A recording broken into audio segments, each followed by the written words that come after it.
We are live. Okay, so the Godless Cranium had some sort of atheist because I'm a skeptic.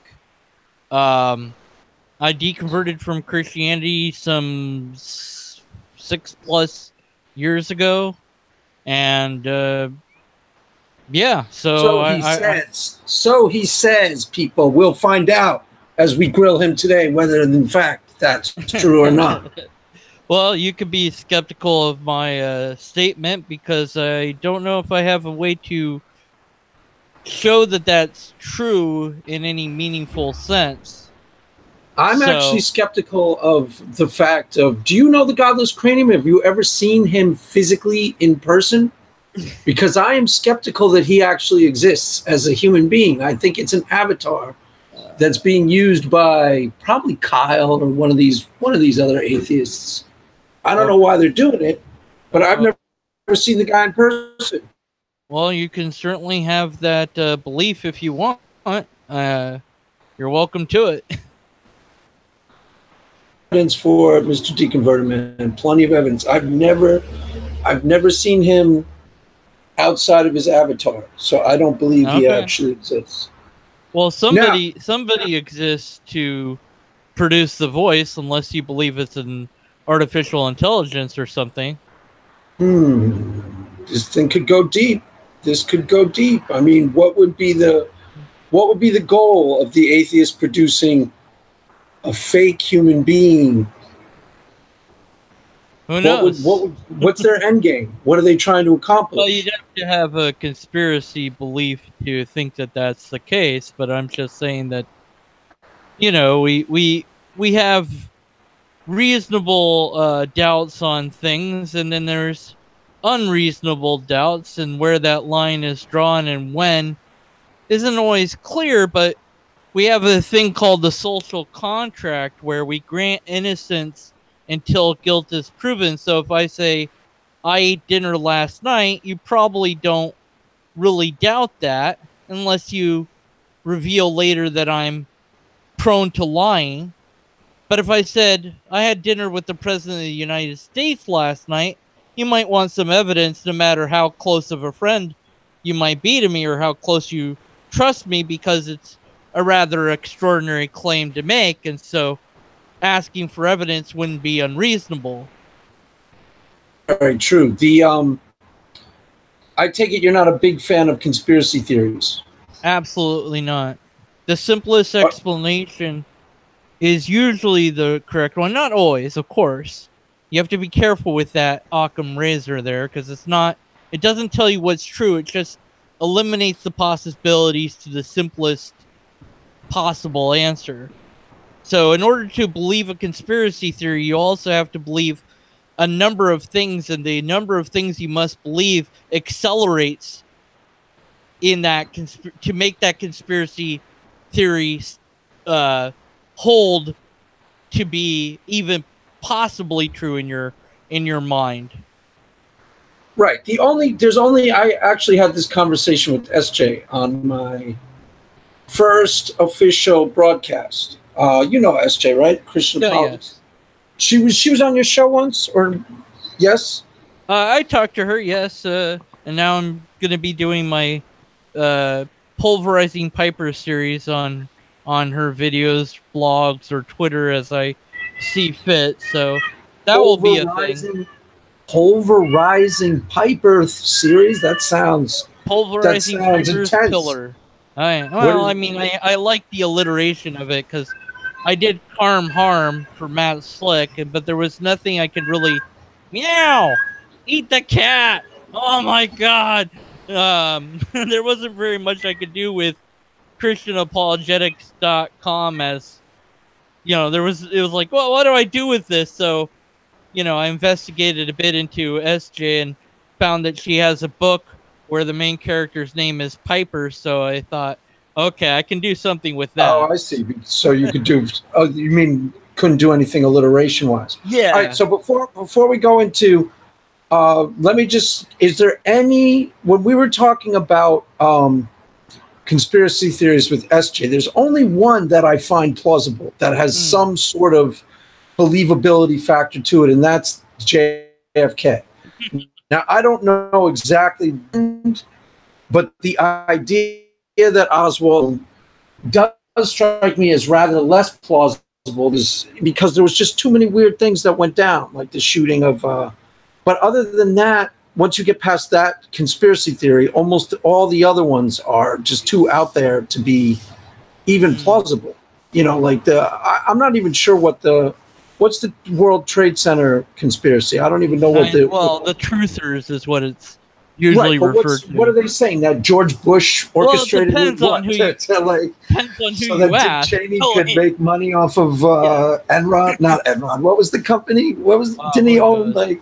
It depends who you ask. There's all sorts of different ideas, and there was a Foxmentary, because it's the counter to documentary is called Foxmentary because it's not really anything of substance, called Loose Change, and the guy that made it just was inventing things ad hoc to try to make a story where none belong. The tragedy is tragic, and it's terrible what happened, and so to make up a story to fill in its place doesn't seem right, but people do this. I think there was okay, so you're getting to something interesting. What do you think is the underlying psychology of it? I mean, there's got to be a payoff psychologically. Yeah, well, I think because the event itself is so tragic. Does it give? Here's one possible theory. Tell me what does it give somebody who makes up some crazy, long-winded government behind it so that Dick Cheney could make money from defense contracting? Does that give them some sort of sense of control over reality? I mean, what's the psychological payoff? Because that's it might. I mean, there might be a number of possible reasons, but I think that although it's fiction or sci-fi, rather, the show Quantum Leap had covered the Oswald and Kennedy story in 2 parts, and you've got this time traveler and. Of course, it's all sci-fi, but at the end of it, they unravel that, well, it was only this one man. And so the guy that's the time traveler says to his friend, who's a hologram, Sam Beckett and Al, I forget his last name, but at any rate, they said, well, why do all these people think that, there's more people involved or whatever? And the hologram guy from the future says, well, maybe it's because they're afraid, because if one person can kill the president, what hope do the rest of us have? And I thought that was kind of profound in the sense that it's scary to think that one person can kill somebody so well protected. And then what safety do you have in your life? And then the answer is none. No. So in a weird way, although it kind of doesn't make sense, it's comforting to believe that a number of people had to be involved to kill this one well-protected people because, well, then it would take a lot of people to get me or at least I'm not as important, so I won't be, taken off the mortal coil in that way or whatever. So it's, in a weird way, it's comforting to believe that there takes a lot of people to take out somebody that's so well protected. Yeah, because then it makes you feel a little bit safer. Although it seems backwards, but it kind of makes sense in a way. Well, there's a lot of times with people with weird psychological tics, is that they are comforting in ways that are totally counterintuitive. Like they're not comforting in ways that you would normally think, aha, they're deriving comfort. But like the conspiracy theory, let's two points. First point. Go ahead. The first point is the reason why the Kennedy one is more plausible than others is because there's actually weird things that occurred that make you think there could possibly have been something other than Lee Harvey Oswald acting alone. But with the others, there's probably a counterintuitive form of comfort to you, like if you have some sense of control, maybe, if you can learn about something that nobody knows, and only you know that George Bush brought down the World Trade Center with the Arabs, and I guess the Jews and the Arabs or something, I'm not sure, so that Dick Cheney could make money selling defense contracts. Yeah, you're part of a group that nobody else belongs to, or that few people belong to, so and then you get persecuted for that belief, and that makes the belief stronger, so you feel even more justified in believing it. That definitely has a part in it. Now, you said you deconverted, what? How long ago? 6 years, did you say? 6 some odd years, yeah. And what was your deal before you deconverted? Were you a fervent believer? Were you a fundamentalist? Well, I had I don't know what it means, but I had a channel called Infinite Hope where I talked about my faith and tried to get people to my approach was, like try God, because I didn't want people to miss out on the sensation. Yeah, I might have to put her in a different. Is she really that loud? I don't even notice it. Sorry, I have to put her in a different room. I don't notice it since it happens all the time. So. Yeah, your brain's tuned it out. Yeah, totally. It's like my wife. When my wife starts talking about XYZ, I know. Becomes white noise. Yes, dear. Whatever you say. You're right. Absolutely, you're right. Whatever it is. Yep, that's what we're gonna do. Exactly. That's why the marriage works. Yeah, that's exactly, great idea. Right. Whatever you say, Tim. You're in charge. I don't care anymore. But at any rate, so sorry. What was my deal? So I had Infinite Hope, where I wanted people you actually had a Christian YouTube channel? Yeah. For how many years? I don't know. At least a year, maybe more. It's gone now. It doesn't exist. I wish it. Did you burn the evidence? What'd you do with the evidence? I deleted the channel, and I regret doing that now. But at the time, when I just deconverted, I'm like, well, this is pointless. Boom, gone. But I have some videos from back in the day, and every now and again I'll revisit my past, and so I have a playlist called Me Versus Me, where I analyze my old videos and point out. Hold on one sec. Yeah, okay. Meow, meow, meow. This is Dead Space. Fill the void with lots of things that don't make sense. Hamsters. I've got a blue sheep. Okay, he's back. What were you doing? What were you doing? You were filling space? Yeah, I was filling space with that. Singing. Awesome. Yeah, it was nonsense. Oh, what were you singing? Oh, it made no coherence. I was making up a song about things on my desk. Alex actually promised to sing when he comes on the air. Oh, yeah. I don't know what that tune is, but that's what was in my head. I don't know. Anyways, but so what was it? So yeah, I have a video series, Me Versus Me, where I'll put up a video of mine and I'll talk about it. And of course, when April 4th rolls around, sometimes I'll just put up an entire video of my old stuff without any explanation or information at all. It's just be like, here. And the first time I did it, people were like attacking me left and right. It was great. I was like, yes, I remember this. It was funny. It's like they didn't know who I was, because they weren't paying, they were paying attention to the video, not who posted it, I guess. And then the next day I'm like, so yeah. Here's why I was wrong. So you posted video of you as a Christian? Yeah. On your atheist channel, and everybody just kind of like the first they just started going, well, not do you have any evidence for that? They didn't even notice that. Yeah, all that stuff. It was fantastic. And nobody noticed that it was April Fool's Day.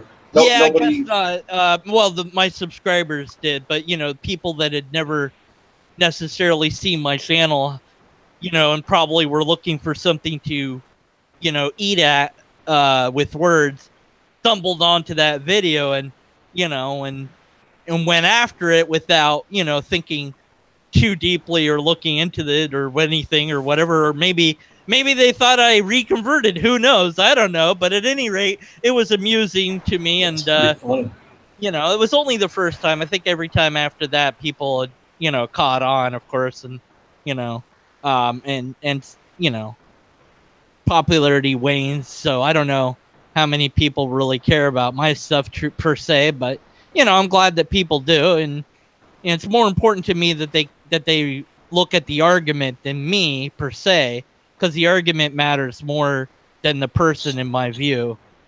Okay, but so back me up. You 6 years ago, did you say you're putting out Christian? I was 32 and I'm 39 now, so I guess 7 years ago. Yeah. Aha! So we find out the holes in the story are already starting to appear. The holes in the story are already appearing. I'm gonna eat that cat. All right.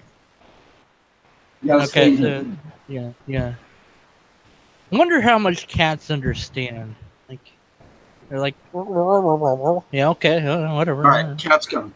Yeah, okay. Well, whatever. Like I said, 6 some odd years. So I mean, it might not be quite 7 yet. I'm not sure, but at any rate, you know, I hadn't started Deconverted Man at the time, so it was a while before I started my channel. So I don't know, you know, the timeline exactly. So how did you start the deconversion? Obviously, you were Christian then. Well, I have my story on my channel, but the short version is I looked at the archaeology of the stories of the Bible, and I found absolutely zero to support hardly anything except for a couple of kings and maybe a couple of cities.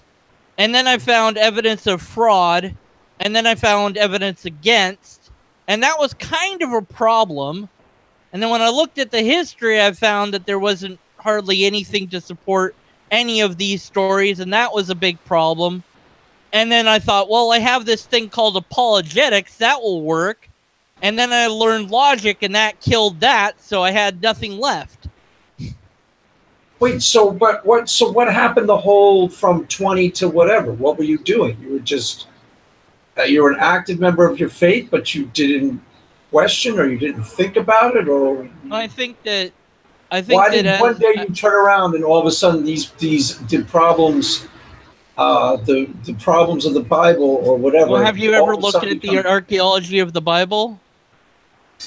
I'm asking you why they were game changers. Well, but why did one day they all of a sudden become really important to you, whereas like when you were 23 they weren't? You know, well, I don't know. I was 30. Well, before I was 32, I suppose. But at any rate, I had all these pesky skeptics and atheists on YouTube asking me for evidence, and I thought, well, we have it. You know, it's plenty of evidence for this. Of course there is, because it's really real for real, and it's not just made up. It's not a fantasy. Of course it's real. But I don't know exactly what to give them, because everything I've given them doesn't seem good enough. And somebody somewhere at some point said to me, well, we have the evidence, but even if we gave it to them, they wouldn't believe it anyways. And I'm like, well, that's silly. Let's just give it to them and then see what happens. Because it seems ridiculous to me not to do it because we think that they won't respond. Do it and then see what they do. So I thought, well, if nobody else is going to do it, I'll look into it. And so when I found there was nothing and then there was evidence against it, I was like, well, that screws that up. And I thought the philosophy of apologetics would work. But then when I learned informal logic, I saw the flaws in those arguments. So I didn't have evidence. I didn't have logic. And so what else was there? Hope, pure faith? That's not good enough anymore. Well, so and, what was let it go. I don't understand. But so I don't understand what was motivating your faith when you were like 25 then? You were just, what would you say it was? You were just going on fumes, or? I guess I think it was to some degree pure faith. I think it was to some degree that, you know, I attended to church and took it seriously, and I really believed the things that I believed, and I was around people that believed that, and, you know, they seemed to I knew one guy that had the entire Bible memorized, and that impressed me. Wow, And I the thought that entire Bible. oh yeah, That's he knew that's he pretty knew badass. he could be like, oh, we want to talk about this subject, and be like, here's like 5 verses about it. So I thought that was rather impressive, and I wanted to aim at that, but I just couldn't get my head around it or whatever, or I was too lazy or whatever you want to say. So it doesn't sound like there was like it But doesn't it sound was like there a was a real view in term. living faith in the terms of I interacted with it, I sang at God, and uh, prayed to God, and thought I was in love with Jesus and the whole lot, and the people, and it was very much I would say a, I wouldn't want to say a typical, because I don't know what's typical, but a very American-ish Christianity is how I look at it now, although that might not be the right way to frame it, but whatever. What denomination is this? What type of Well, Christian? okay, well, I've been all over the map. I started at Lutheran, but I've been to You every started at Lucifer. That's not a Christian. Lutheran. Oh, Lutheran. I thought you said you started at Lucifer. I was like, no, that wouldn't make much sense. No, Lutheran, which is a branch of yeah, I know Lutheran. One of the Lutheran first ones. Reformation. Yeah, Martin right. Luther. Yeah, right. One of the first earliest churches, and I don't know what version. So are you German? Of are you ethnically German? Are you European? Well, to some extent, probably. I don't know what my DNA has. I'm part Scottish, part Dutch, part German, part who knows what else. I haven't done one of those DNA tests. That might be interesting to do and see what's what. But yeah, so I don't know for sure. I know that the story that I haven't confirmed yet is that there's somewhere in my lineage that if enough people in Scotland died, I would have a castle. And there's a crest of that cool. that I don't have that offhand or anything. So I don't know the full story on that or anything. So I couldn't get those people to die. Is there any way to get? I don't know who they are, and even if I did, I wouldn't want them to perish just so that I could gain a castle that I can't even use anyways. I'd like to find out more about it, but again, it's one of those. I'll get around to it maybe eventually, unless I'm lazy. I'll get around to killing off my relatives. I'll get around to that. Well, one day, No, I'm not interested. I'm not interested in doing that. I'd rather whoever has it has it, and go and visit. That might be interesting, and be like, yeah, this is technically mine because of blah. But at any rate, no, I've been to oh my word, all sorts of denominations: Baptist, Pentecostal, Covenant, gospel. Pentecostal meaning like speaking in tongues. Oh yeah, and all that fun stuff. Charismatic. So, oh yeah, very very charismatic. The Spirit. Yep, they were very into that. And so, yeah, I mean, I've seen, I don't want to say I've seen it all, but I've seen a lot. So, and then one day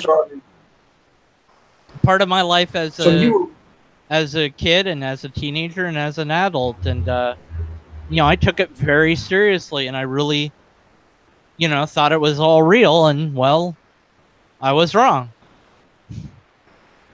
But it doesn't seem like, as you describe it, and I could be wrong because this is the first time we talked about it, but I've heard from other people when they were deconverting that it was a painful experience, or they really fought to try to hang on to Christianity in their own words.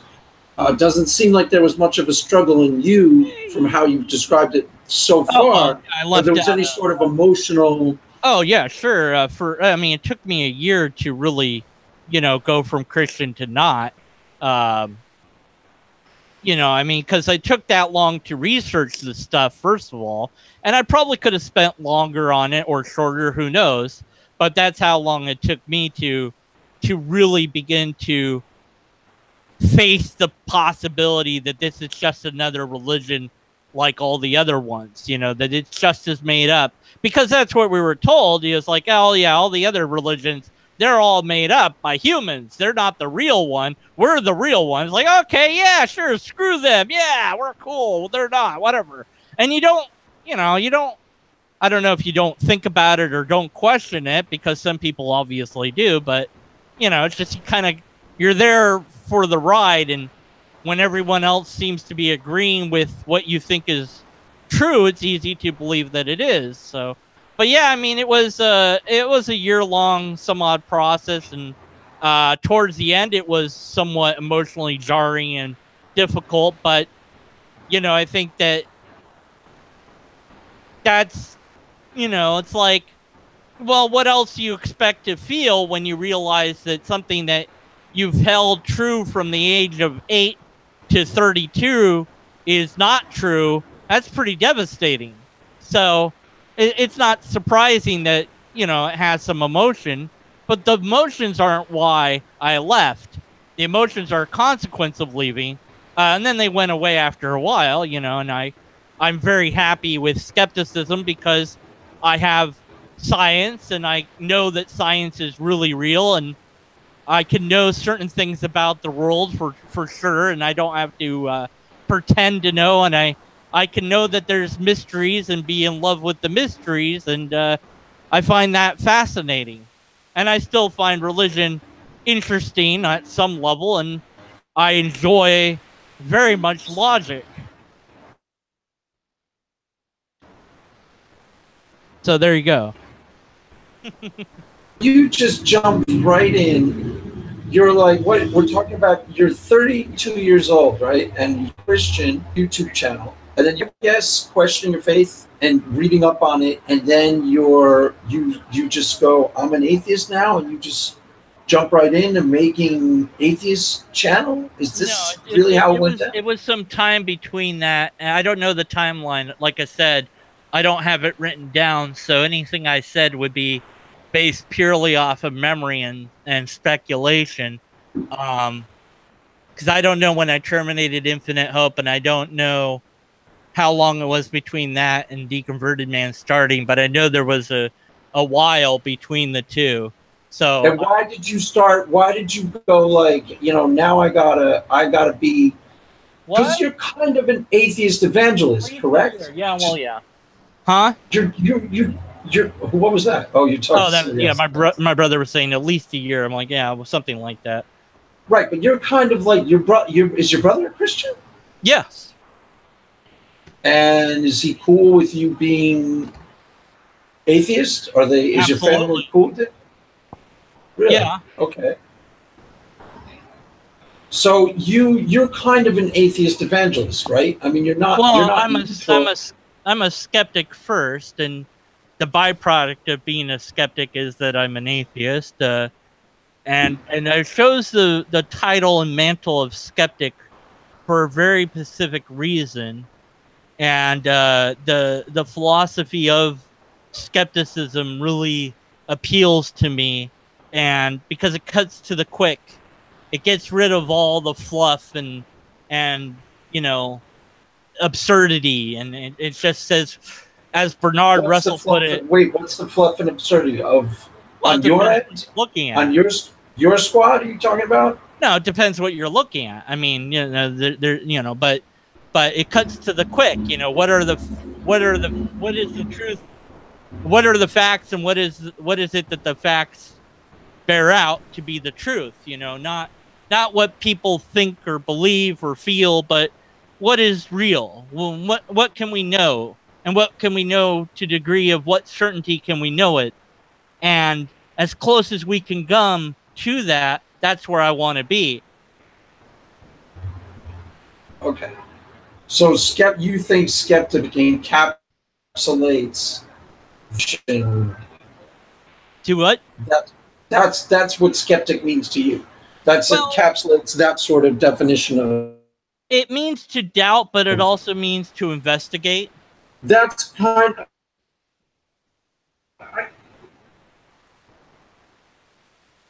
I'm sorry, you broke up there. Okay. Did I lose you? Hear me? Yeah, I couldn't. I Can couldn't you hear me? you for. I can hear you now, but I lost you for a moment. Okay, I thought so. It means to investigate. Are you Yeah, talking? yeah, that's what I said. Okay, go on. And what? So it encapsulates a worldview that you would say is what? Fact based. To a degree that we can be fact based, yes,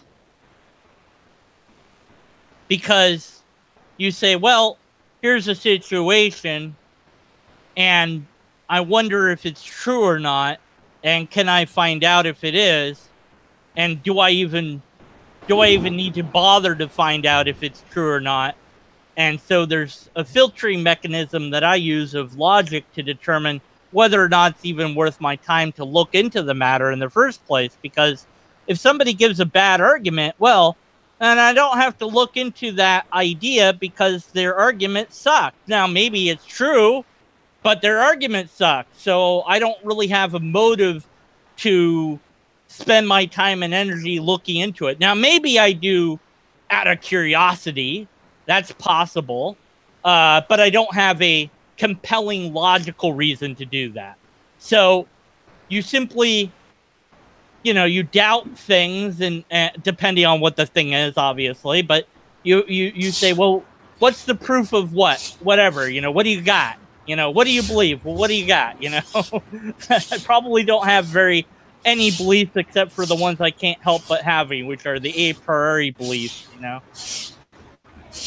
So you would say that you're kind of open ended in your atheist thing. You're checking stuff out Oh, and well, open to possibilities. well, if there's empirical evidence, a repeatable test, or a valid and sound argument, then I'll agree that the thing is true, and I'll even support it as being true.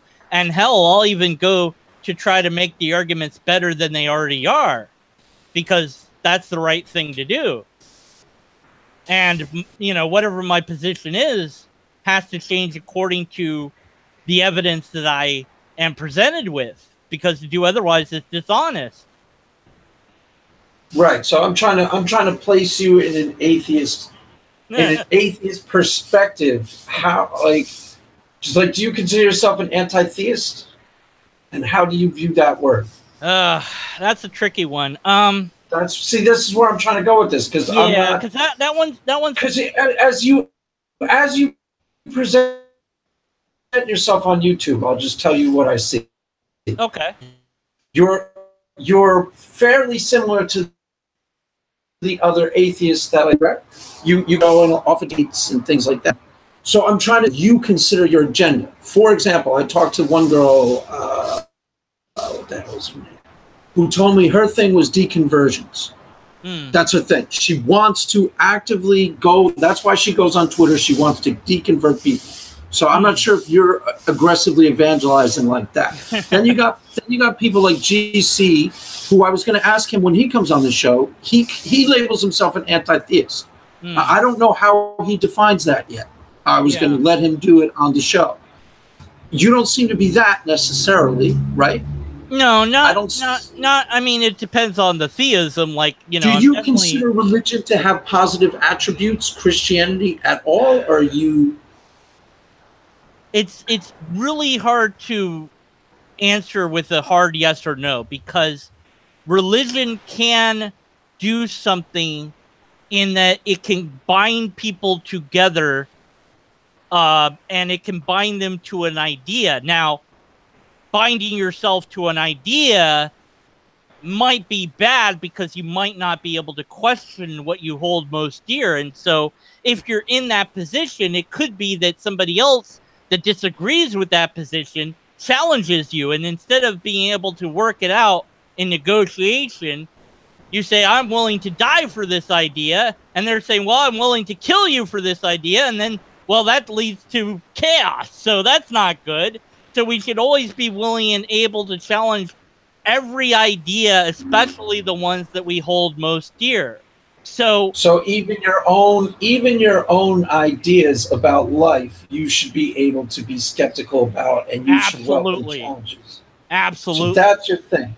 Okay, so Absolutely. this is one. This is one thing that I do. I used to do it a lot more. So, You okay, would well, probably be on board. Okay, go ahead. You yeah, know what? yeah. Go So ahead. as far as anti-theist, well, anti-Islam, yes, definitely. that one needs to go away or Yeah, those change guys radically. beheading everybody. Fundamentalists that assert that the Earth is not the age it is, or that biological evolution is untrue, or whatever other things that these extreme people assert, that needs to change.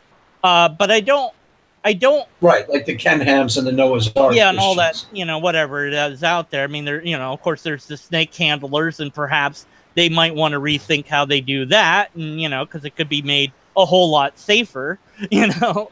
Um, but I mean, so the extremes, of course, I'd be against, but ultimately, I would side with logic. So we do have a few atheist churches. So could it be that one of them accidentally becomes uh, a religion to some degree, and it might happen. Who knows? So we have to be those people that run those things have to be really, really, really careful that they mimic the form, but not the adherence. So that you're welcome to come, and we're gonna sing, and we're gonna have somebody talk about something interesting, and it might be kind of like an inspiring speech. If you ever get the chance, look up what But you're was not going to take. You can't take over land and like start yeah, killing other people. no, Stealing, absolutely killing not. other We've got to people have who won't join that particular church. You'd be exactly. We've opposed got to have or like taking over towns in the name of that church. we don't want to People. you don't want to force anybody into any belief or non-belief. That's wrong. They have to come to that themselves. That's their journey to make, and they must be free to make that. So I'm assuming you would never want to burn somebody at the stake of that particular church. Absolutely not. Reason. No, even if they were really wrong, you wouldn't burn them at the stake. No, because even if they were really wrong, you don't prove them wrong by ending their existence. Well, you make a good point for the other people. They're still they might still be right. Who might adopt that belief. They'll go, but that he was right, but now I'll shut my mouth. Yeah, but an ad Valium is not an argument. So Valiums are not arguments. No, I'm not sure why I brought up. Add Valium. Add Valium. You can add Valium anytime. No. Is it Baculum or Valium? How am I? Baculum. I'm saying it wrong. Excuse me. Add Baculum. I knew it. I can't pronounce. Wait, so appeal to the stick. Let me... Appeal to the stick is not a valid argument. Well, appeal to the crudgel. It is effective, but it's not valid. All right, fine. So your religion is wussy. I got you. Now, two questions you led me to. I don't have a religion, but okay.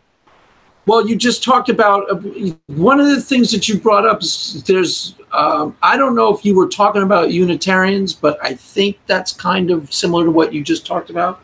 What they do like church services and they have preachers. I think even I don't attend anything like that. I'm not interested in the theater of church in any regard, whether it's atheist or not. I think atheist engineer actually preaches on Sunday for them, and I think it's I mean, if you're into it, sure, check it out. I mean, it might be interesting even for a theist to attend. I don't know, but I'm not. It's not interesting to me, and I might go just to see what it's like out of curiosity. But probably I would only go once, and that would be that. I'm just not. It's not my thing, so to speak. But I don't have anything. The only thing that I could say that I adhere to is the methodology of the three requirements I have for everything, which is empirical evidence, a repeatable test, or a valid and sound argument. So if you don't have one of those three things, then I don't believe what it is you're proposing. Right, but when this conversation began, you were talking about. I started out by me asking you if you think there are potential positives to religion, and you gave a nuance. It's possible, you know, because I don't, you know, it seems that that religion, like I said, it binds people together and it also binds people to an idea. And that part might be the danger.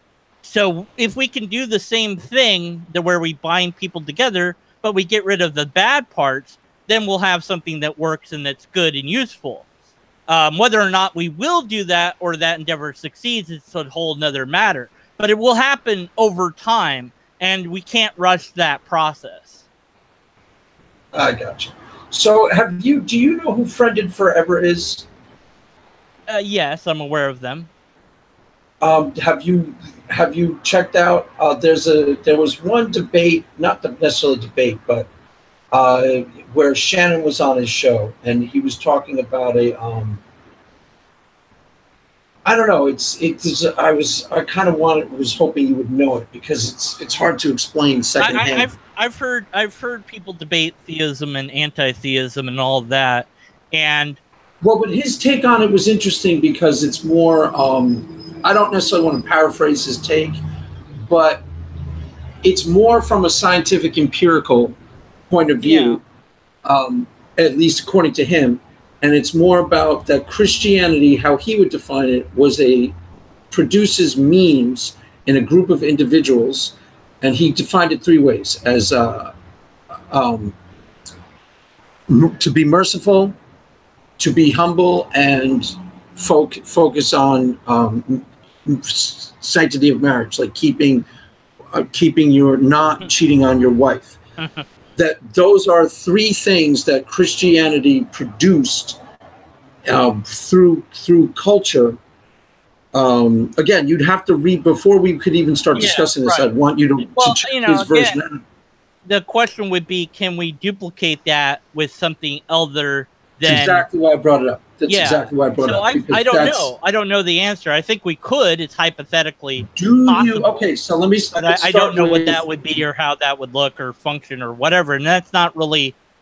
You know, you had asked me what's my thing, so to speak. And my main thrust for all my videos is to outline what the logical errors of or any particular argument.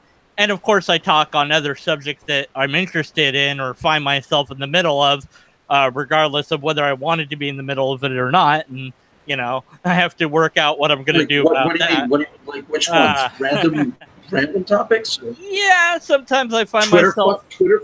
What are you talking about? You know, I find myself in the middle of things that I didn't expect to be in or whatever. And so whatever it is that you know, but really, my main thing is yeah, well, you'd have to look at my channel to figure out what the heck's going on. I don't really want to talk about it right now. I subscribe to your channel. I watch most of your videos, or at least I see parts of most of your videos. But yeah, so my main thing is to try to encourage people to learn logic, and specifically informal logic. And so the way I go about that is quite odd, and it probably won't work, but it's the way that I like to do it, and it's my thing to do, and it's my hobby, so, you know, the heck with it, I'll do it my way, right? So, you know, but that's my, you know, I did a video on why you should deconvert, and I think, although it's been ages since I've done it, or listened to my own video, I think I said something, you know, to the fact that, you know, it's not something I can get you to do, because at the end of the day, it's your journey to make. So you can tell me all the stories you want about why you're a Christian and how you got to that and whatever, but unless there's something in me that wants to, you know, go that path, I'm not going to go that way. And vice versa, unless you start doubting your ideas and your faith and why you hold them to be true, you're not going to go down that path. And even if you do, it might be that your brain is wired in such a way that it can't give up the idea of God. And who knows if that's true or not, but let's say it is. So you try to not believe in God and you find you can't. Well, that would be interesting. And you're like, well, I can't help but believe. That's just the way my brain is. What do I do with that? You know? And then maybe doing it or trying to do it would hurt your brain. Who knows? But, of course, we can't know that for sure. unless we tried and it started hurting us like in the brain or something. I don't know what that would look like or feel like, but right. So your agenda is not to deconvert people necessarily at all. I mean, it's not on your I've plate. heard one person and one person only told me that because of things that I had said or interacted with them, that it helped them to be open as an atheist or accept that they were an atheist or something of that matter.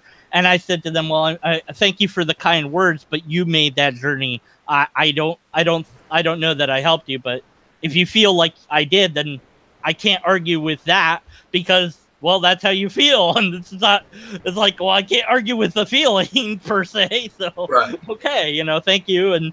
But it's your journey and you should, my stance is you should take the pride in having made that choice. Like many Christians, what the heck? What?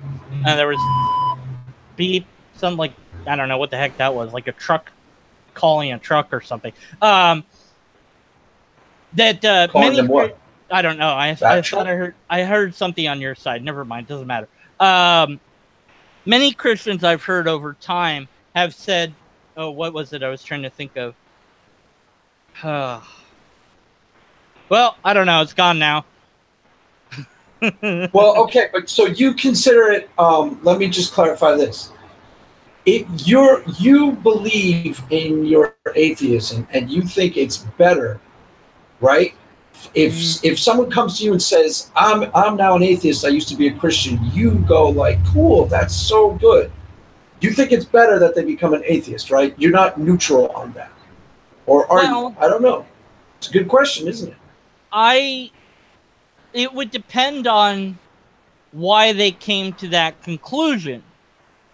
Because there's bad reasons to convert or deconvert.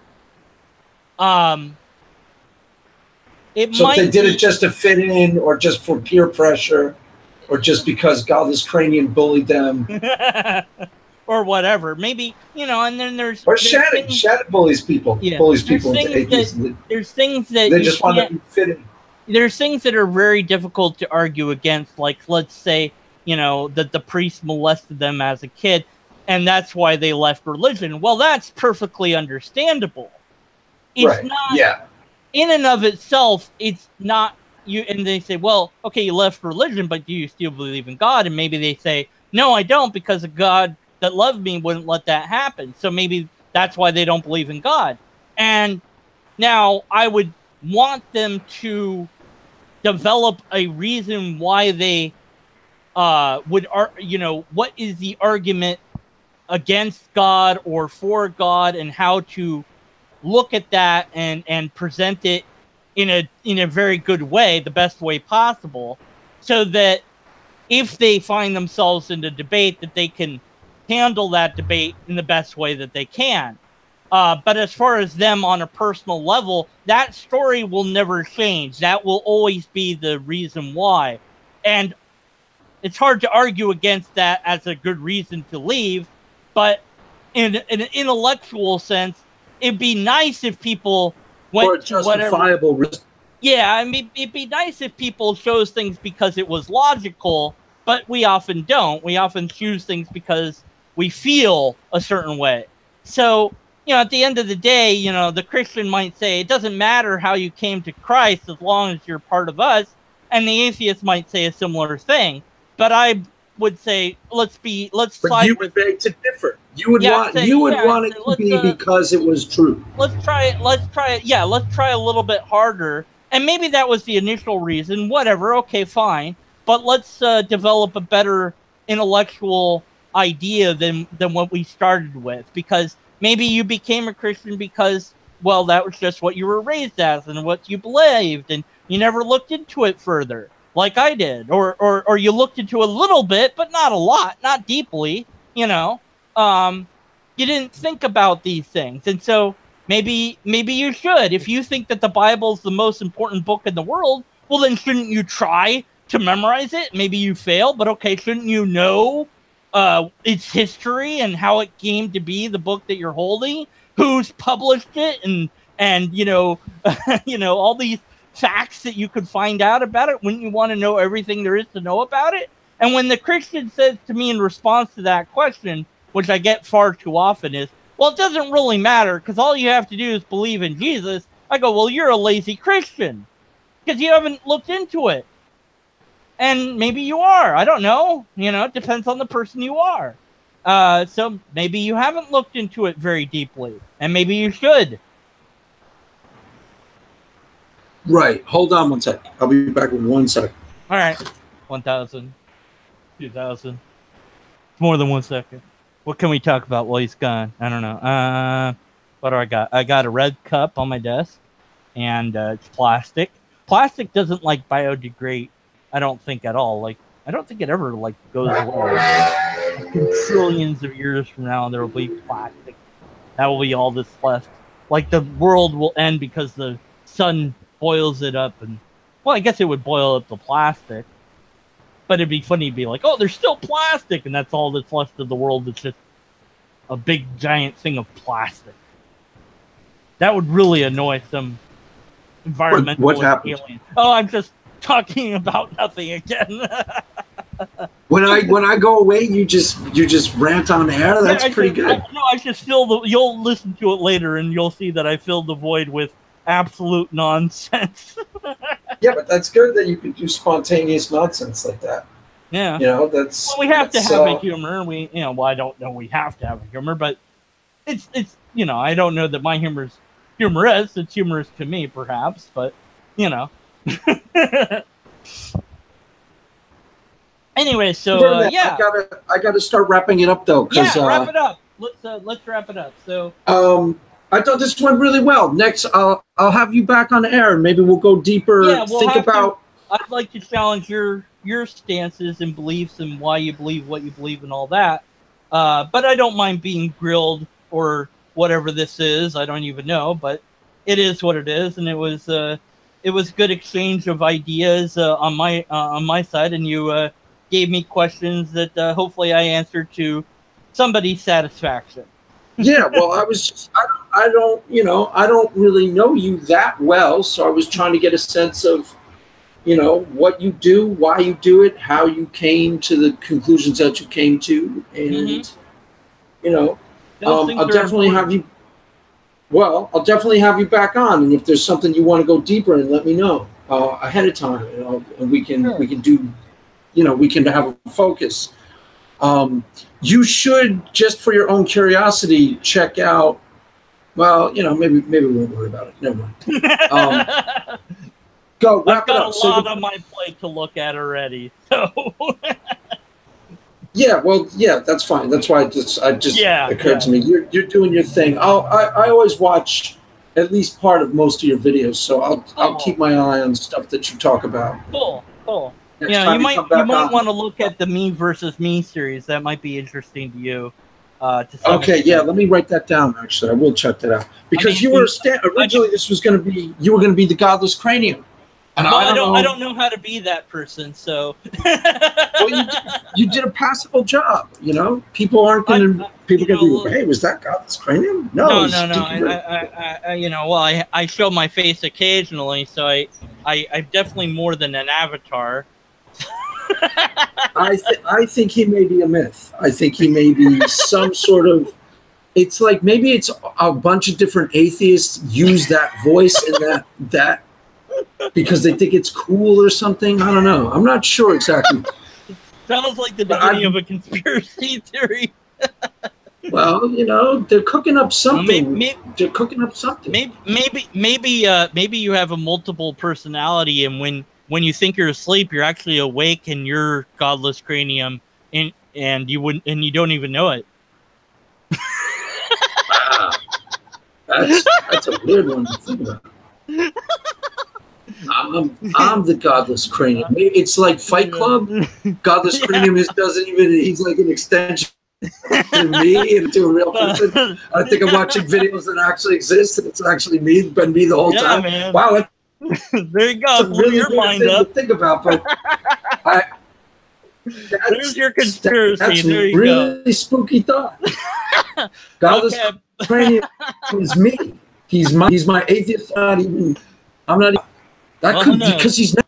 Yeah, I keep trying to get him on the show, and maybe that's why you can't both be in the same place at the same time. Right, because I'm the godless cranium. He's my alter ego. Why not? Okay, I put the thing in the little thing over here to the side. Do you see that link? I don't know if I can put it in the regular thing. Probably not, because I don't have a. What is it? Me versus me? The me versus me link thing. Blah, blah, blah, blah. Let's see if I can put it in the chat. That yeah, I'm so glad that there. No, I can't because I don't have the magic to do that. Let's see. Can I do it that way? Yes, I can. So if you add YouTube / whatever to the beginning of that link that's in the chat of this thingy, then that will be a thing, and I'll like this video. And too bad nobody got on. Or maybe they did and I didn't notice. Nobody was in chat, but oh well, that's all right. That's okay. Yeah, that's all right. You know, hey, look, it's out there, and the hell with it. Who cares at this point? We had fun, so that's it was fun. It was cool. It's good. So I'll say the thing that I sometimes usually say at the end of my videos, and then you say whatever it is you say. So unless and until we have a logically coherent argument, we must be skeptical of the conclusion. And now I say what I say. I don't know. I don't even have a thing that I say. There you go. That's your thing that you say now. What should I say? No, I need an ending tagline. That I say goodbye. I don't have a thing to say. I got nothing to say. I got no words for you people. Goodbye. All right, man. There you go. Sign out. Yeah, that's it. That's it. All right. Good talk, my friend. All right. Take care. Peace out.